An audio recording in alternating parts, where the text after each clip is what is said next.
Romains 8, 17. Donc ici on avait vu comment est-ce que dans tous les versets précédents, l'apôtre Paul essayait de nous montrer comment est-ce qu'on vit dans le royaume du Seigneur sans péché. Et ainsi, cela est possible par l'Esprit de Dieu. L'Esprit de Dieu. C'est pour ça qu'il dit au verset 9, « Quant à vous, vous n'êtes pas animés par votre nature propre, mais par l'Esprit, si du moins l'Esprit de Dieu habite en vous. » L'Esprit de Dieu est la clé de voûte pour pouvoir vivre sans péché dans le royaume de Dieu, glorifier Dieu, alors même qu'on est toujours dans un corps de chair. Mais on arrive à vivre pas selon la chair, mais selon l'esprit. Et ainsi on accomplit la justice de Dieu. Et si on faillit, le Seigneur est là, il ne nous abandonne pas, parce que ce qu'il a accompli à la croix est plus puissant que nos faiblesses encore aujourd'hui dans la chair. Ce qu'il a accompli à la croix n'arrête pas d'être efficace lorsqu'on faillit. Mais au contraire, si on s'humilie, le Seigneur va nous justifier. C'est pourquoi il dit au verset 15, « Et vous n'avez pas reçu un esprit d'esclavage. » Un esprit d'esclavage pour être encore dans la crainte. Parce que quand on faillit, la crainte s'empare de nous. On ressent en nous, par l'Esprit de Dieu, qu'on n'a pas été agréable au Seigneur, qu'on est passé à côté, qu'on n'est pas pur. Mais, vous avez reçu un esprit d'adoption. Donc, on est enfant de Dieu. De la même façon, quand on a des enfants qui ne font pas ce qu'on veut, on ne les rejette pas pour autant, on ne les fait pas quitter la maison. Parce qu'un enfant peut-être a cassé un verre. On ne lui dit pas sors de chez moi. Mais au contraire, étant notre enfant, notre fils, s'il s'humilie, ce n'est pas le genre qu'il va essayer de nous démontrer que le verre était déjà cassé, ou bien ce n'est pas ses mains, mais plutôt, s'il s'humilie, il crie, comme il est dit, Abba Père. L'Esprit lui-même rend témoignage à notre esprit que nous sommes enfants de Dieu. Donc il n'y a pas de condamnation, mais le Seigneur nous justifie à nouveau. Donc, on va continuer au verset 18, où l'apôtre Paul dit, « J'estime que les souffrances du moment présent ne sont pas dignes d'être comparées à la gloire qui va être révélée par nous. » De fait, la création attend avec un ardent désir la révélation des fils de Dieu. En effet, la création a été soumise à l'inconsistance, non de son propre gré, mais à cause de celui qui l'y a soumise. Toutefois, elle a l'espérance d'être, elles aussi, libérées de l'esclavage de la corruption pour prendre part à la glorieuse liberté des enfants de Dieu. Donc, souffrance qu'on a aujourd'hui, parce que on est encore dans la chair, on a des souffrances. Eh bien, l'apôtre Paul dit que cela n'est pas du tout comparable à la gloire à venir. C'est une manière de nous encourager à accepter ces souffrances, parce qu'elles n'ont rien de comparable à la gloire à venir. La gloire à venir est plus intéressante pour nous, et donc s'il faut accepter quelques souffrances, eh bien on doit y être prêt. On doit y être prêt. Et il continue en disant que même la création d'ailleurs, elle aussi elle attend la révélation des fils de Dieu. Ce passage, beaucoup l'ont très mal compris, parce que pour beaucoup ça veut dire que les enfants de Dieu maintenant, étant dans le monde, doivent être comme si ils rivalisaient avec le monde pour montrer la gloire de Dieu. Hein? Et ça a fait que beaucoup se disent que les enfants de Dieu doivent faire un certain nombre de choses pour démontrer que voilà, en tant que fils de Dieu, la gloire de Dieu est sur nous. En étant, je ne sais pas moi, des grands chefs d'entreprise. Ce que beaucoup se disent. En faisant les choses comme le monde pour démontrer la gloire de Dieu. Mais ce n'est pas de ça dont il est question. La révélation des fils de Dieu ici, c'est quand le Seigneur va revenir, son deuxième retour, sur les nuées, quand le monde entier le verra descendre sur le mont des Oliviers en Israël, avec tous les fils de Dieu. Pourquoi il a dit qu'on va juger le monde? On sera en Christ. Et donc là, le monde entier également sera délivré, parce que Christ sera de retour dans toute sa gloire. Et la création également sera heureuse, parce qu'aujourd'hui la création est soumise à la vanité. Elle est soumise à la vanité. L'homme étant corrompu, et le diable ayant corrompu la terre, l'a soumise à toutes sortes de choses. Elle est déréglée. On parle du changement climatique, et les scientifiques nous expliquent ça très bien, mais ils oublient que c'est la conséquence de la corruption qui est en l'homme, de ne pas se satisfaire, de vouloir toujours plus, de vouloir toujours plus, de chercher toujours mieux, sans Christ, sans le Sauveur.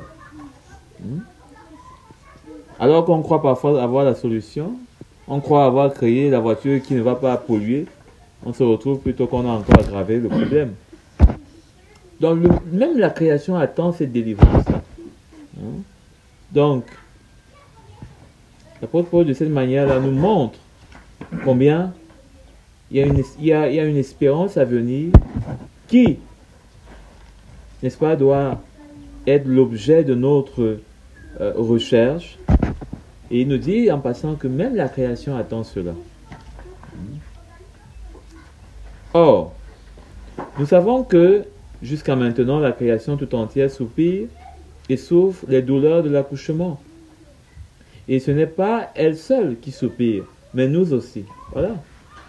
Qui avons pourtant, dans l'esprit, un avant-goût de cet avenir. Nous soupirons en nous-mêmes, en attendant l'adoption, la libération de notre corps. C'est clair. Là, c'est clair. C'est-à-dire que l'apôtre Paul ici, d'une certaine manière, explique ce qu'il a dit bien plus haut. Nous attendons la glorification de notre corps. Mais, bien sûr, aujourd'hui, dans notre cœur, comme il le dit, dans notre esprit, on a un avant-goût. Cet avant-goût est ce dont l'apôtre Paul parle à Timothée. Quand il nous dit que l'évangile ne donnera pas à la vie présente, mais aussi à la vie à venir. Cette vie présente, c'est la vie qu'on a dans notre cœur, la vie du Seigneur, son royaume en nous.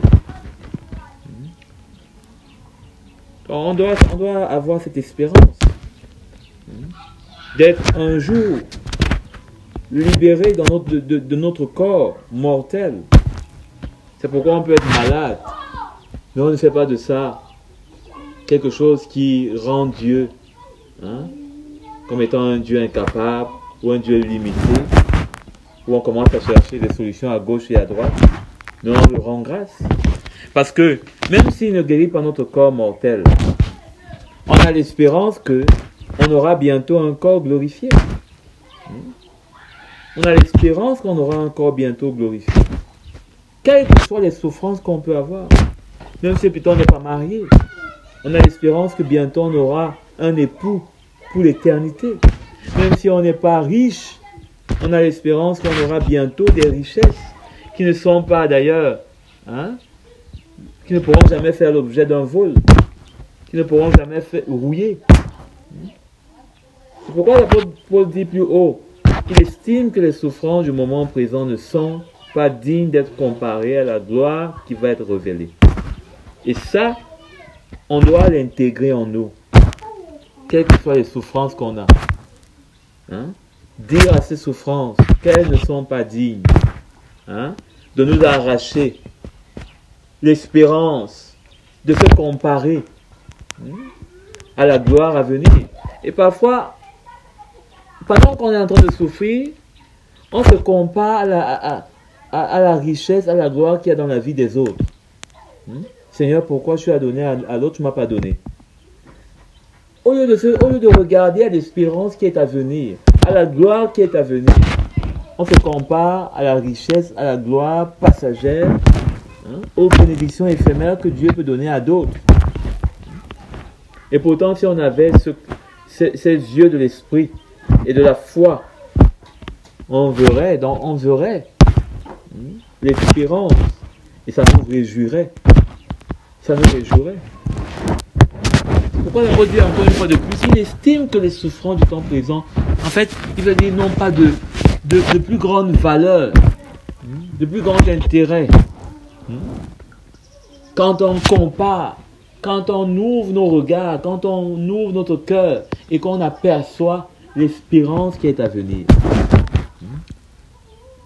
Les chrétiens, c'est dommage aujourd'hui, avec toutes sortes de fausses prédications, n'ont pas et perdent le goût. C'est pourquoi il parle bien ici dans ma version. Il parle bien ici d'avant-goût. Il y a un avant-goût dans l'esprit. Ça veut dire qu'il y a un goût qu'on devrait porter dans notre cœur pour l'espérance qui est à venir. Un goût qu'on devrait avoir et qui devrait déjà nous réjouir de ce que nous verrons bientôt le Seigneur. Il y a un goût. Il parle de ça. Il y a un avant-goût de cet avenir. Il y a un goût qui devrait nous animer. Malheureusement, ça n'anime pas aujourd'hui les chrétiens. Ils veulent ce qui est là, le faste. Le faste. C'est-à-dire ce qui est déjà prêt là. Or, l'apôtre Paul dit que, eh bien, il faut avoir la foi quand il parle aux Hébreux. La foi vient de ce qu'on entend. Et ce qu'on entend vient de la parole de Christ. Et quand il le dit, il dit, on ne peut pas avoir, n'est-ce pas, l'espérance de ce qu'on voit. On n'a que l'espérance de ce qu'on ne voit pas. On n'a que l'espérance de ce qu'on ne voit pas. Mais si on a la foi, on aura l'espérance. Même sans voir, avec les yeux de la chair, on pourra voir avec les yeux de la foi. Les yeux de la foi. Et c'est d'ailleurs ce qu'il dit par la suite. En effet, c'est en espérance que nous avons été sauvés. C'est en espérance que nous avons été sauvés. Qu'est-ce que ça veut dire? Est-ce qu'on n'a pas été sauvés? Est-ce qu'on n'a pas été sauvés? Ou est-ce que notre salut est à moitié? Non. Notre salut n'est pas à moitié. On a été sauvés. Mais ce salut sera manifesté pleinement quand nous serons glorifiés dans nos corps. On a le salut. Ça, c'est clair. Mais il faut que ce salut soit manifesté d'une façon totale par la glorification de notre corps. Par la glorification de notre corps. Il a dit que Christ nous a sauvés, il nous a rachetés, il nous a aussi glorifiés. Ceux qu'il a aimés, il les a aussi glorifiés. Attendez que je trouve ce passage. Il les a aussi glorifiés. Et ça parle de ce que le Seigneur a accompli. A accompli dans l'esprit. Ce passage, vous le trouvez? Parce qu'il est intéressant.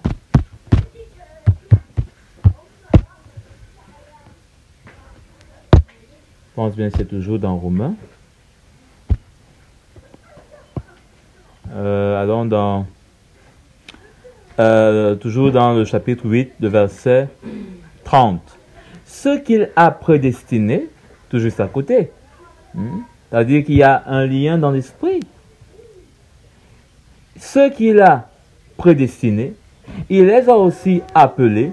Ceux qu'il a appelés, il les a aussi déclarés justes. Et ceux qu'il a déclarés justes, il leur a aussi accordé la gloire.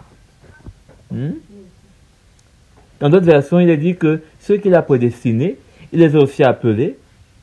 Et ceux qu'il a appelés, il les a aussi justifiés. Et ceux qu'il a justifiés, il les a aussi glorifiés. Voilà. Tout juste à côté. Donc, on peut dire que le salut sera manifeste lorsque nous serons glorifiés. C'est pourquoi l'apôtre Paul dit que nous sommes sauvés en espérant. C'est-à-dire que notre espérance aujourd'hui, alors que nous sommes sauvés, c'est d'être glorifiés. Hein? C'est d'être glorifié. Comme Christ a été glorifié.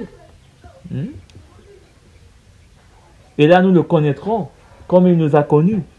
Aujourd'hui, Christ nous a connus et nous connaît comme étant glorifiés.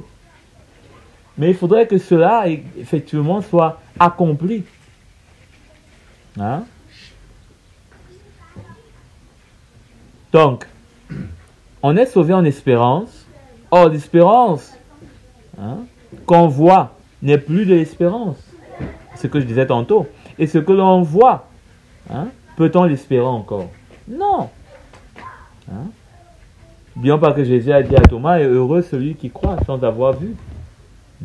Mais si nous espérons ce que nous ne voyons pas, nous l'attendons avec persévérance.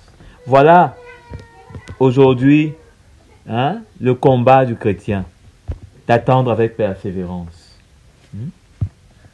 Tu as été sauvé, tu as été appelé, tu as été justifié. Il faut maintenant avoir l'espérance. Il faut maintenant que l'espérance puisse, n'est-ce pas, entrer dans nos cœurs et que par la persévérance, qu'on puisse atteindre le dernier bout de notre salut, d'être glorifié. D'être glorifié.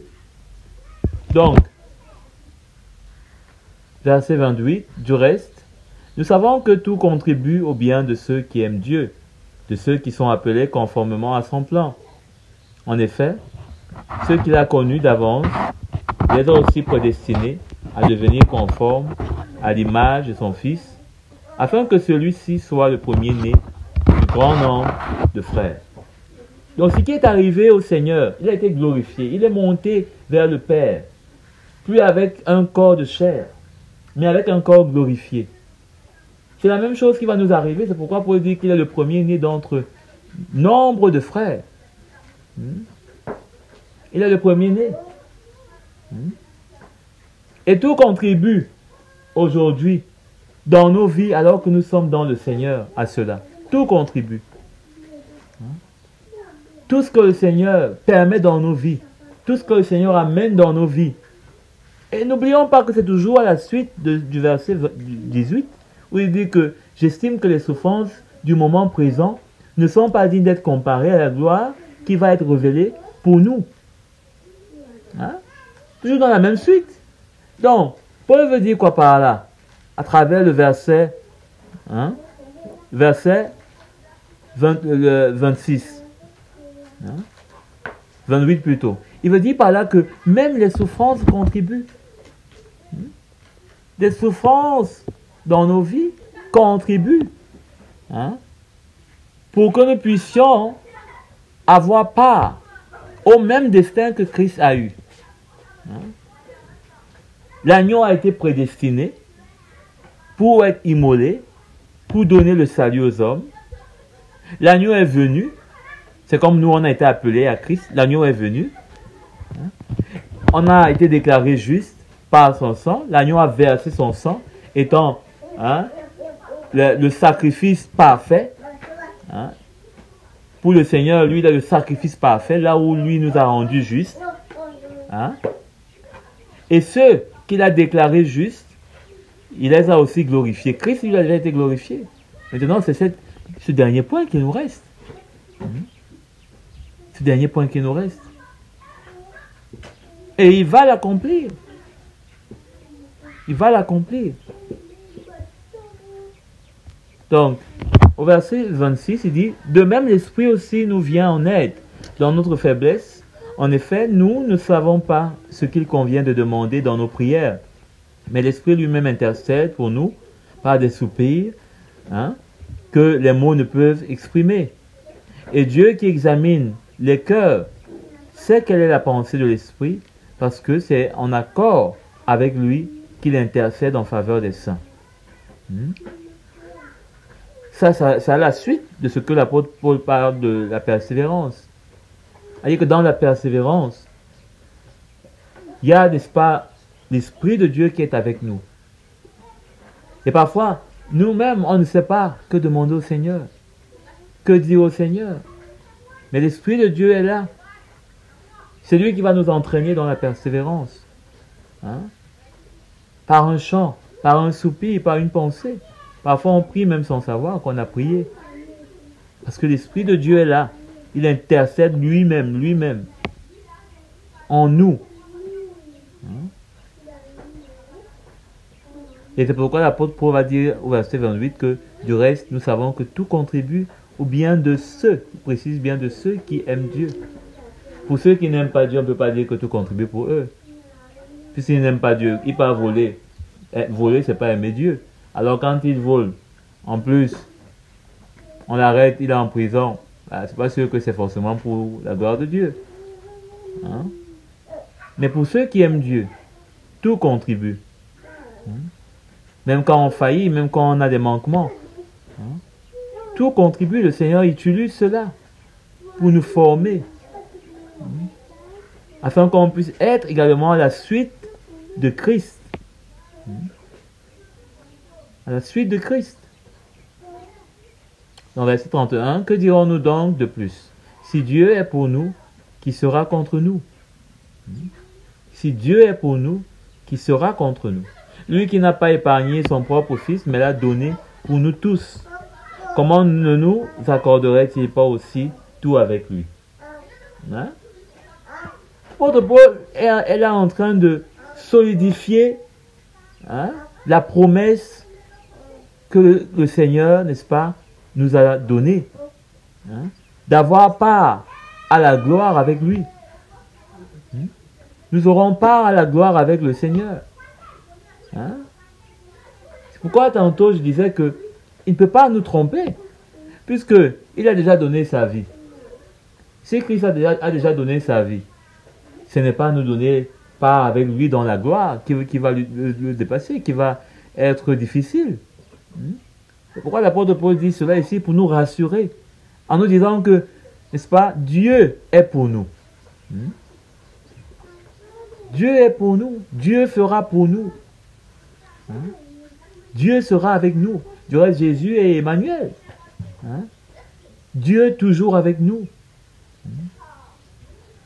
Donc, lui qui n'a pas épargné son propre Fils, Paul donne par là un exemple vrai. Dieu n'a pas épargné Christ. Donc, comment est-ce qu'il va nous refuser d'avoir tout avec Christ?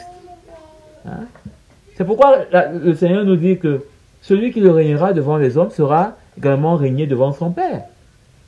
Parce que si tu as eu part sur la terre avec des souffrances et la mort de Christ, tu as de quoi t'attendre avec la résurrection, la gloire avec Christ. Tu as de quoi t'attendre. Mais pour ceux qui n'ont pas part à ces souffrances-là, ils ne pourront pas dire qu'ils n'auront pas parce qu'ils n'aiment pas Dieu. Parce que aimer Dieu, c'est garder ses commandements, c'est garder sa parole. C'est lui obéir dans, n'est-ce pas, sa parole. C'est ça aimer Dieu.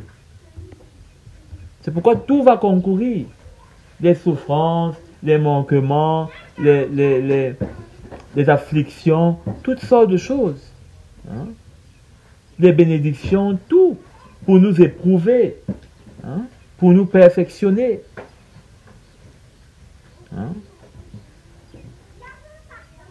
Donc, comment ne nous accordera-t-il pas aussi tout avec lui? Qui accusera ceux que Dieu a choisis? C'est Dieu qui les déclare justes. Hein?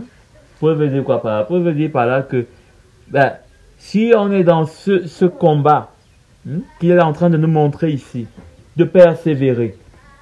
C'est le point ici, c'est persévérer. Il faut persévérer. Si on est dans ce combat, qui va nous accuser? Personne. Puisque Dieu nous déclare juste. Christ nous déclare juste. Christ étant mort. Christ ayant donné sa vie. Christ ayant donné sa vie.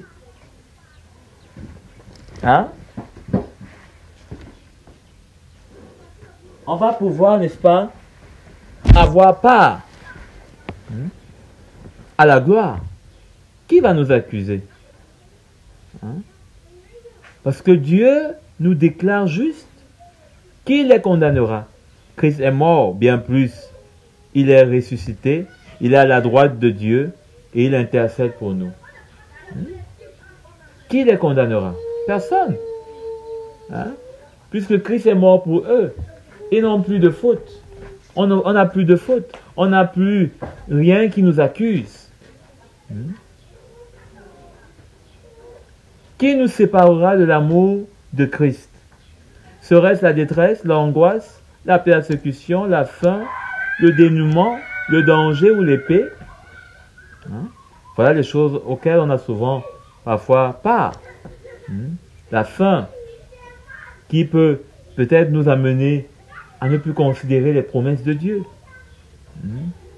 Ou alors peut-être l'épée, le danger, la persécution, l'angoisse. L'Église doit passer par ces choses. Mais est-ce que c'est cela qui va nous séparer de l'amour de Christ? De fait, il est écrit, c'est à cause de toi qu'on nous met à mort à longueur de journée, qu'on nous considère comme des brebis destinées à la boucherie.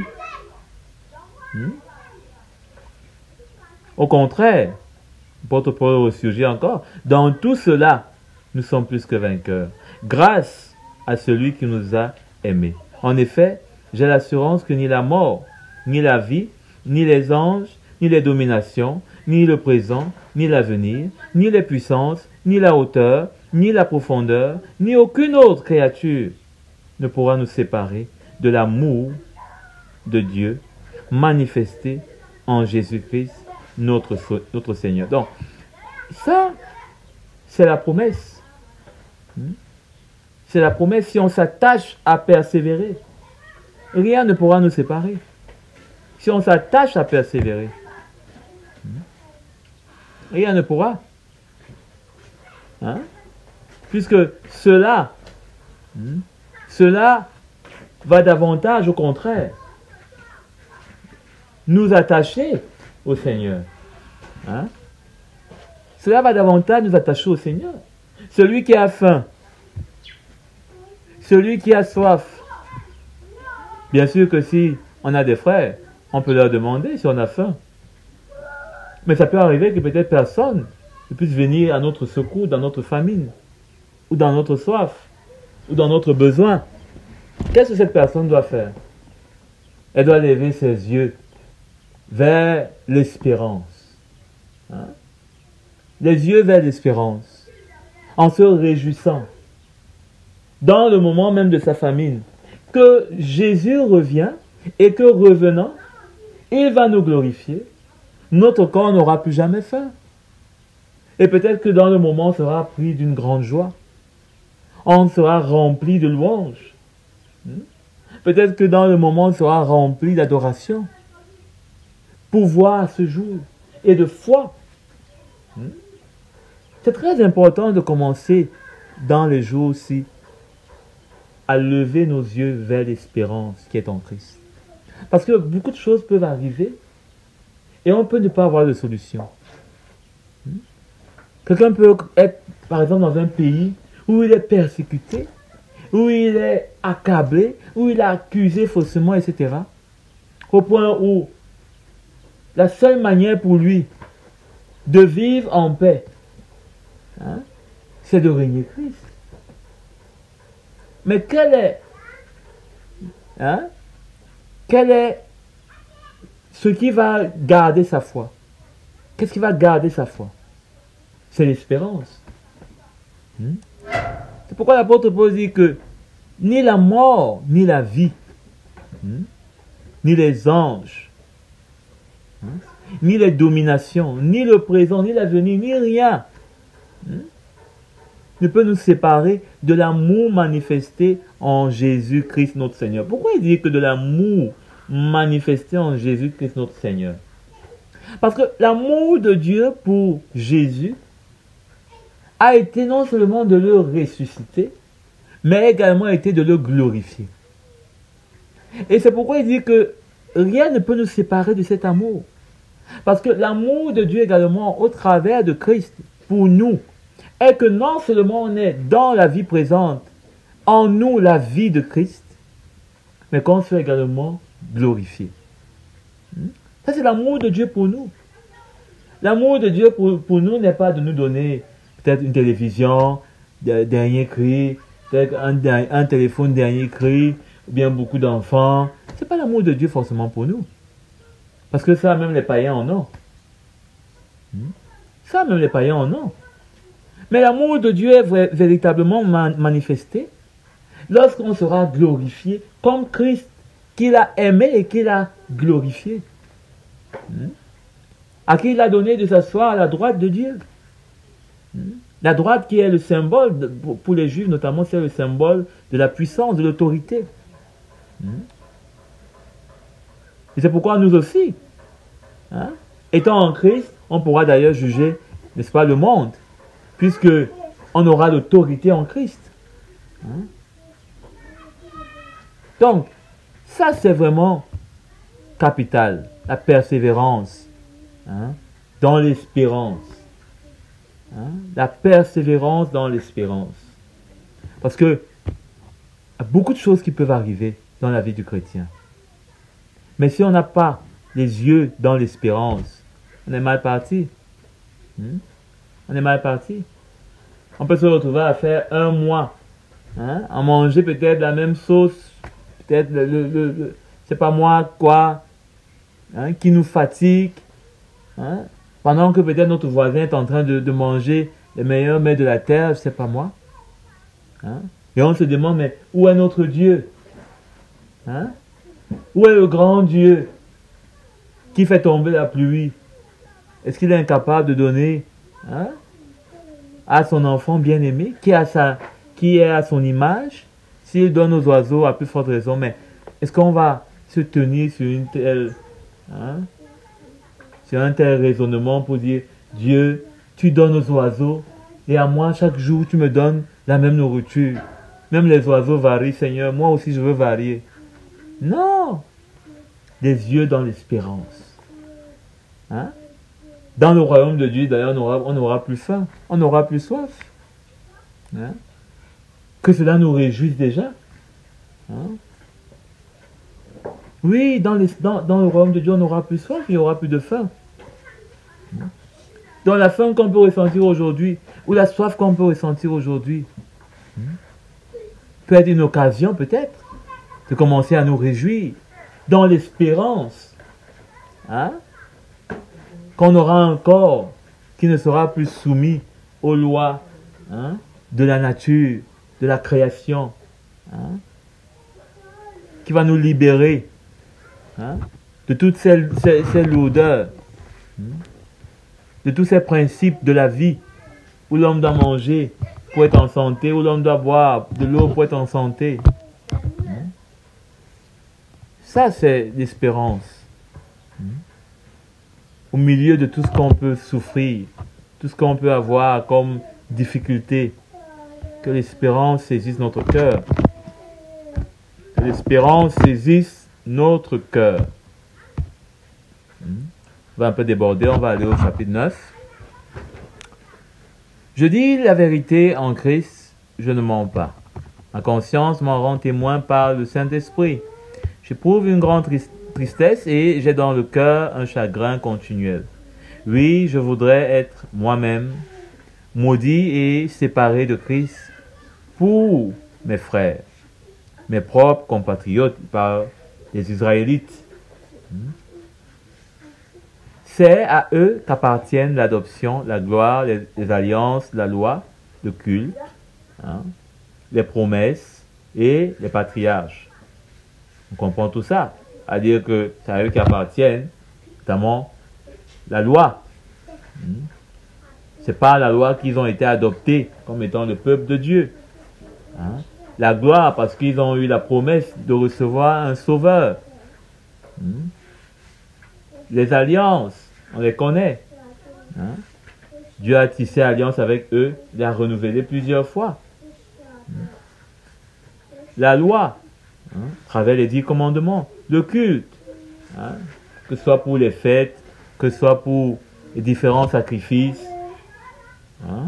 les promesses, en Abraham notamment. Dieu disait des promesses extraordinaires au peuple d'Israël. Si vous demeurez dans mes ordonnances, je serai votre Dieu et vous serez mon peuple, par exemple. Et les patriarches, tous les patriarches qu'on connaît, Jacob, Abraham. Donc, c'est d'eux que le Christ est issu dans son humanité. Lui qui est au-dessus de tout, Dieu béni éternellement. Ce n'est pas que la parole de Dieu soit sans effet. C'est-à-dire que ce n'est pas comme si, pour eux, la parole de Dieu est restée sans effet. Non, car ceux qui sont issus d'Israël ne sont pas tous d'Israël. C'est clair. Dieu seul connaît qui est d'Israël et qui ne l'est pas. Même jusqu'à aujourd'hui, Dieu connaît. Et bien qu'étant de la descendance d'Abraham, ils ne sont pas tous ses enfants. Ici, il veut parler d'être des enfants par la foi. Puisque Dieu a voulu que, et Abraham d'ailleurs lui-même, il a cru, il est entré dans la bénédiction que Dieu lui a donnée par la foi.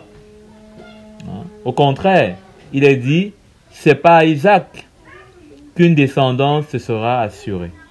Cela signifie que ce ne sont pas des descendants simplement biologiques qui sont enfants de Dieu, mais que ce sont les enfants de la promesse qui sont considérés comme sa descendance. C'est clair? C'est clair? Donc, tout le monde ne peut pas dire qu'il est, n'est-ce pas, de la descendance d'Abraham, ou qu'il est Israël. Parce que Dieu a voulu que ce ne soit pas simplement du fait biologique. La parole que voici était en effet une promesse. Je reviendrai à la même époque et Sarah aura un fils. Donc il cite la loi, il cite ce qui est dans l'ancienne alliance. De plus, tel a aussi été le cas pour Rebecca, qui a eu des enfants d'un seul homme, notre ancêtre Isaac. Les enfants n'étaient pas encore nés et n'avaient donc fait ni bien ni mal, afin que le plan de Dieu subsiste conformément à son choix et sans dépendre des œuvres, mais de celui qui appelle. Je veux dire ici que, on est sauvé par la grâce au moyen de la foi. Dieu avait déjà prévu ce moyen comme ça. On est sauvé par la foi, par grâce au moyen de la foi. Donc, quand il a été dit à Rebecca, l'aîné sera asservi au plus jeune, de même, il est écrit, j'ai aimé Jacob et j'ai détesté Ésaü. Pour beaucoup de personnes, c'est souvent l'argument pour parler, n'est-ce pas, de la prédestination, comme quoi Dieu a choisi dès le départ qui est-ce qu'il allait sauver et qui est-ce qu'il n'allait pas sauver. Mais ce n'est pas du tout ça. Dieu annonce simplement ici que le moyen du salut, c'est la foi. C'est la foi. Et par grâce. Par grâce. Dieu fait grâce aux hommes et on saisit cette grâce par la foi. Point. Point. C'est pourquoi d'ailleurs Jacob avait, n'est-ce pas, quelque sorte de la foi. Quand il a dit à son aîné, Ésaü, donne-moi, hein, donne-moi ton droit d'aînesse. Ésaü a considéré le droit d'aînesse comme étant quelque chose qui avait plus de la valeur. Et cela a d'ailleurs été manifesté lorsque son père, comme si c'était déjà programmé d'avance, a fini par bénir Jacob, qui pourtant n'était pas celui qui était l'aîné qui devait recevoir cette bénédiction. Mais ce moyen, parce que l'apôtre Paul cite ça, ayant la lumière que Dieu a voulu donner depuis ces faits qui nous sont relatés. Jacob a eu la foi dans ce qu'il ne voyait même pas encore. La bénédiction qui devait être donnée par leur père est arrivée sur lui, n'ayant pas su, n'ayant rien connu de ce qui devait se passer par la suite. Mais il a mis la valeur, il a mis la valeur sur quelque chose, sans même voir, sans même comprendre qu'après, il devait être le bénéficiaire, il devait bénéficier de la bénédiction de son père. Et pourtant, Ésaü, lui, n'a pas considéré cela. Il était tellement dans la chair que pour lui, manger était plus important que son droit d'aînesse. Et c'est pareil aujourd'hui. On est sur la terre, on est tellement entouré des choses de la terre que cela nous donne l'impression que ça a beaucoup de valeur. Peut-être construire une maison, peut-être, c'est pas moi, acheter des choses pour nous. Et on passe à côté, on met de côté le royaume de Dieu. dont on ne sait même pas encore parfaitement ce que ça nous réserve, ce qu'il en sera. Mais rien que d'avoir déjà la parole de Dieu qui nous dit que dans le royaume de Dieu, il n'y a plus de douleur, il n'y a plus de souffrance, il n'y a plus de pleurs, il n'y a plus de deuil. Cela est déjà quelque chose qui augure, n'est-ce pas, de merveilleuses choses. Donc, que dirons-nous donc? Dieu serait-il injuste? Certainement pas. Dieu n'est pas injuste. Dieu a fait grâce. Le salut, il l'a donné par grâce. Et maintenant, c'est au moyen de la foi qu'on le reçoit. Si tu n'as pas la foi, si tu n'as pas la foi, comme Jacob, qui lui avait mis une valeur sur quelque chose qui ne ressemblait à rien pour son frère Ésaü. Ésaü, il considérait que son droit de naissance n'était rien. Mais Jacob, lui, il avait mis la foi dedans. Il avait considéré ça. Il avait vu ça comme étant quelque chose de plus grand que ce que la nourriture dont il disposait. Donc Dieu n'est pas injuste. Dieu rend à chacun selon ses œuvres. En effet, il dit à Moïse, je ferai grâce à qui je veux faire grâce. Et je ferai compassion de qui je veux faire compassion. D'abord, on ne peut pas aller discuter avec Dieu. Pourquoi est-ce que tu as dit que... Pourquoi est-ce que tu fais compassion à Y? On ne peut pas entrer en discussion, en dialogue, et demander à Dieu des comptes. Ainsi donc, cela ne dépend ni de la volonté, ni des efforts de l'homme, mais de Dieu qui fait grâce. Oh, Dieu fait grâce. Et cette grâce, on doit la saisir. L'Écriture dit en effet au Pharaon, voilà pourquoi je t'ai suscité. L'Écriture dit au Pharaon, voilà pourquoi je t'ai suscité. Je n'ai pas demandé ton avis, je n'ai pas demandé ton consentement, je t'ai suscité. C'est pour montrer en toi ma puissance et afin que mon nom soit proclamé sur toute la terre. Ainsi Dieu fait grâce à qui il veut et il endurcit qui il veut. Si on ne comprend pas bien ce passage, on va se dire, bon, donc Dieu est déjà là, il a arrêté un certain nombre de personnes à qui il va endurcir leur cœur. Et bon, quand quelqu'un est trop endurci, on dit, bon, c'est Dieu qui l'a endurci. Non, c'est mal comprendre. Puisque Dieu ne veut perdre personne. Dieu ne cherche pas à perdre quelqu'un. Au contraire, il nous a dit que Dieu a manifesté le salut, afin que quiconque croit, quiconque. Donc, est-ce que la parole de Dieu maintenant est en train il y a un boulon qui ne va pas bien, il y a un passage qui a mal été introduit. Pas du tout. Continuons à lire. Tu me diras, pourquoi fait-il encore des reproches? C'est-à-dire que pourquoi maintenant quand quelqu'un peut-être est endurci, Dieu va dire son cœur est endurci. Et pourtant, le verset d'avant disait que c'est Dieu qui est endurci qu'il veut. Comment est-ce que Dieu va encore donc venir faire des reproches à une telle personne? Ou comment est-ce qu'un frère peut encore venir faire des reproches à quelqu'un que Dieu lui-même a endurci? Qui peut en effet résister à sa volonté? Mais toi, homme, qui es-tu pour entrer en contestation avec Dieu? L'objet dira-t-il à celui qui l'a façonné, pourquoi m'as-tu fait ainsi? Le potier n'est-il pas le maître de l'argile pour faire avec la même pâte un ustensile d'un usage noble et un ustensile d'un usage méprisable? Que dire si Dieu veut, voulant montrer sa colère et faire connaître sa puissance, à supporter avec une grande patience des vases de colère tout prêts pour la perdition? Ça, c'est le verset qui explique tout. Et le mot-clé ici, c'est patience. Dieu fait patience. Et il fait patience. Et il refait encore patience. Aux vases de colère. Donc, ces vases étaient déjà de colère. Des vases qui étaient déjà en opposition avec le Seigneur. Rebelles, qui résistent à la volonté de Dieu, qui contestent avec Dieu.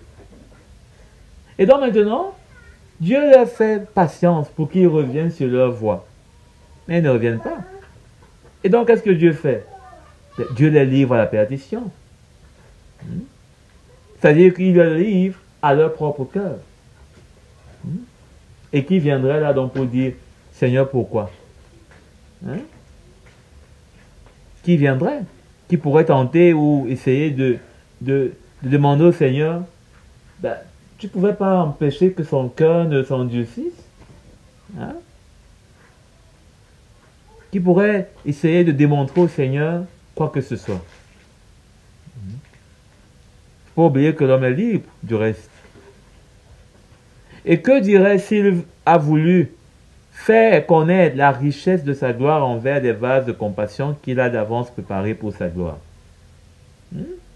Donc maintenant, ceux qui sont des vases de compassion, c'est-à-dire ceux dont le cœur est brisé et humble devant Dieu, est-ce que c'est eux qui pourraient dire au Seigneur, mais pourquoi tu as formé d'autres comme des vases de colère?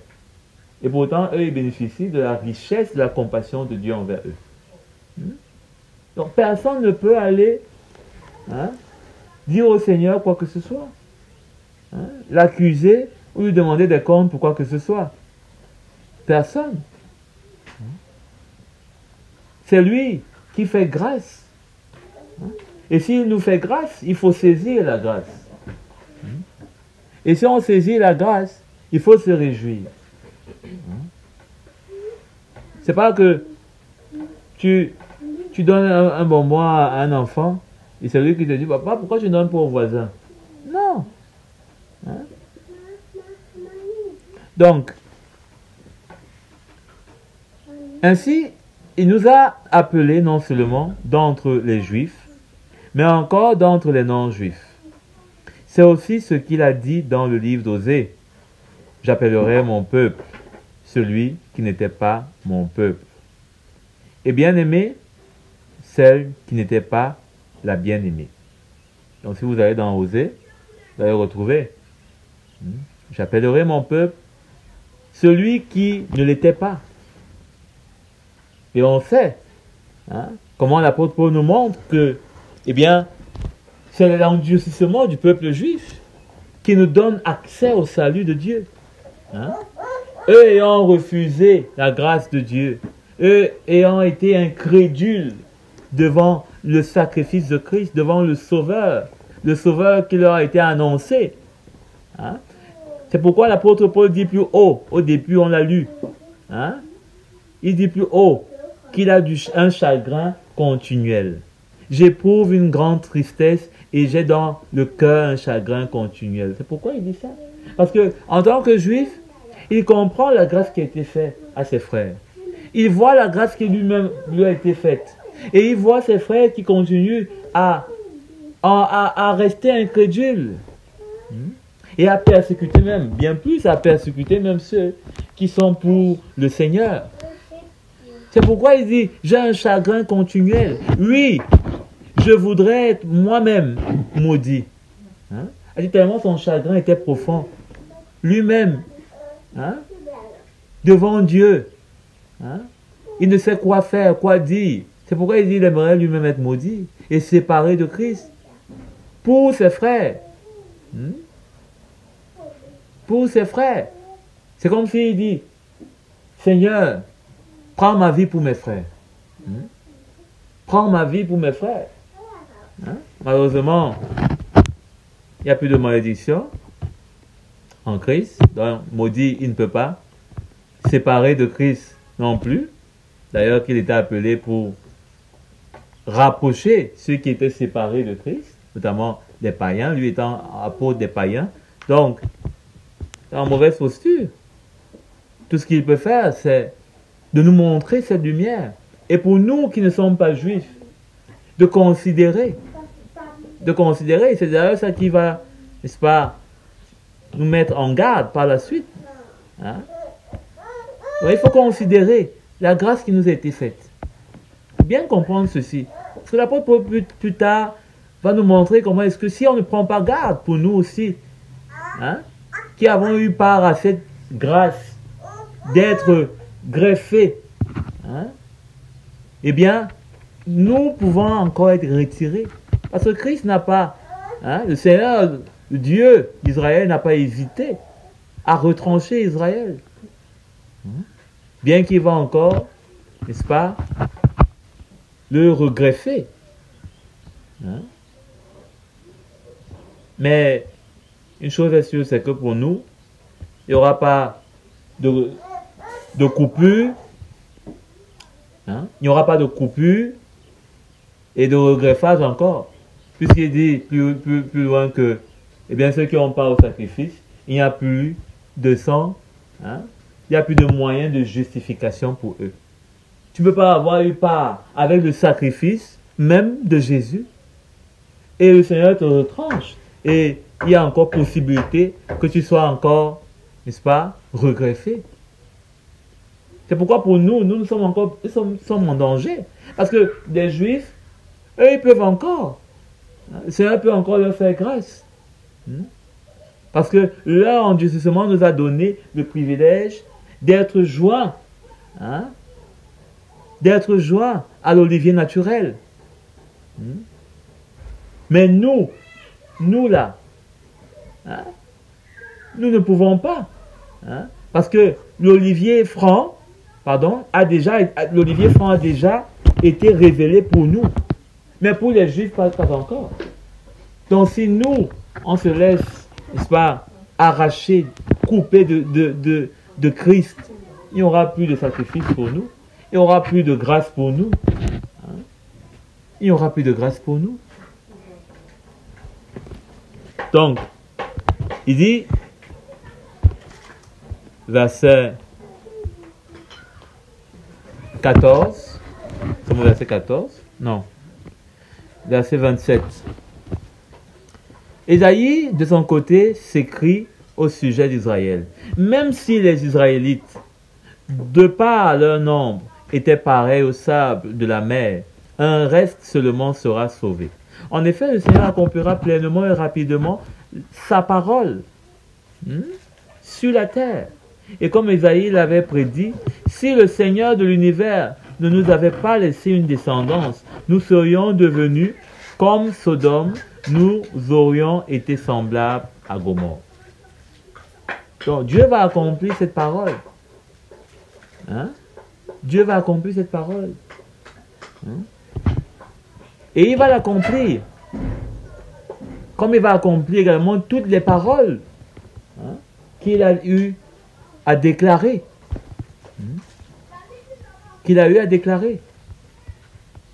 Donc, cette promesse, l'apôtre Paul nous en fait part. Pour que nous puissions réaliser la grâce que nous avons. Parce que le Seigneur veille sur sa parole pour l'accomplir. Et quand il nous rend témoignage de ceci, c'est pour qu'il y ait une crainte en nous. Hein?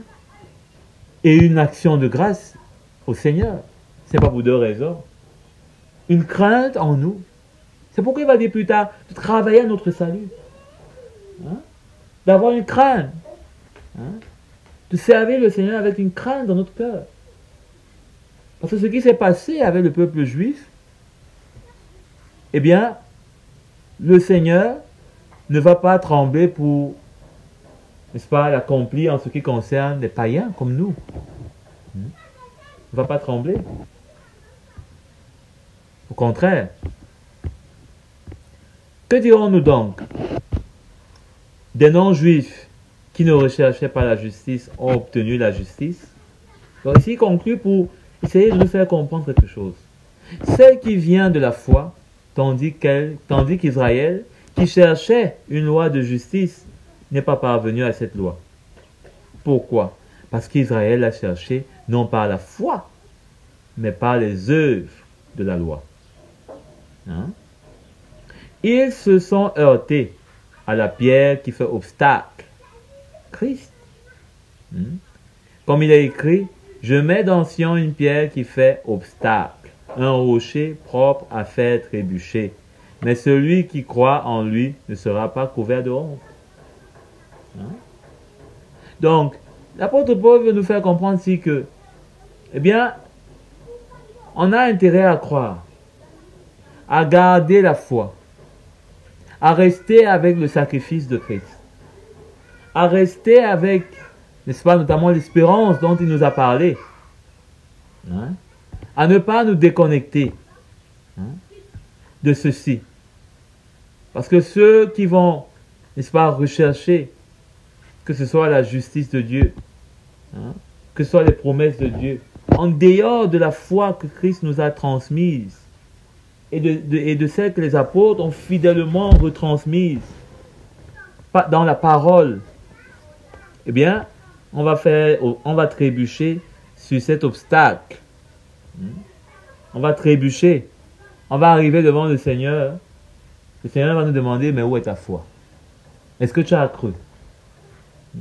Et croire en Christ n'est pas seulement de reconnaître Christ comme étant Seigneur. Même le diable reconnaît Christ comme étant Seigneur. Hein? Même le diable reconnaît que Christ, il sait que Christ est mort. Il sait que Christ est ressuscité. Il connaît tout. Hein? Mais il ne s'humilie pas. Hein? Il ne craint pas. Hein? Il tremble. Mais il ne se soumet pas. Hein? Mais nous, on doit se soumettre. On doit se soumettre. Hein? Parce que si on ne se soumet pas, eh bien, on a un problème qui nous attend. On va rencontrer Christ, non pas comme étant la porte des brebis, mais plutôt le rocher qui va nous faire trébucher. Devant lequel on va frapper et rien ne va s'ouvrir. On sera dehors comme les vierges folles, dans l'obscurité. Donc, on sera comme il dit dans Romains 10 au verset 21. À longueur de journée, j'ai tendu mes mains vers un peuple désobéissant et rebelle. Aujourd'hui, c'est encore le jour. Pour que le Seigneur, n'est-ce pas, soit pour nous la porte des brebis. Alors qu'il tend les mains, il dit, venez à moi, soumettez-vous, que l'on vienne sans résistance, sans désobéissance, sans rébellion, sans dureté de cœur, hein? Sans raisonnement, sans peur, mais qu'on vienne avec un cœur, hein, qui aime la justice, qui aime la droiture, qui aime se briser devant Dieu pour que lui, il nous forme un cœur nouveau, un cœur tendre, un cœur humble, un cœur docile. Hein?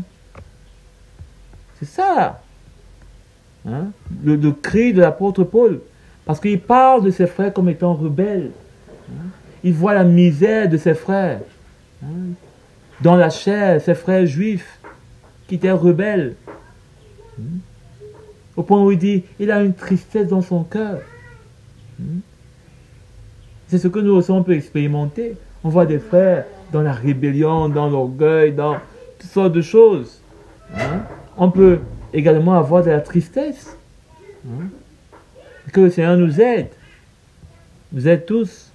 Alors qu'on peut être dans cet état, qu'on retrouve à chaque fois la parole de Dieu qui va nous briser comme un marteau et devant lequel on va se laisser tordre comme un clou. On se laisse tordre. On ne résiste pas devant le marteau, la parole du Seigneur, devant le conseil de l'Esprit. Amen. Donc, on va s'arrêter là et on va rendre grâce au Seigneur.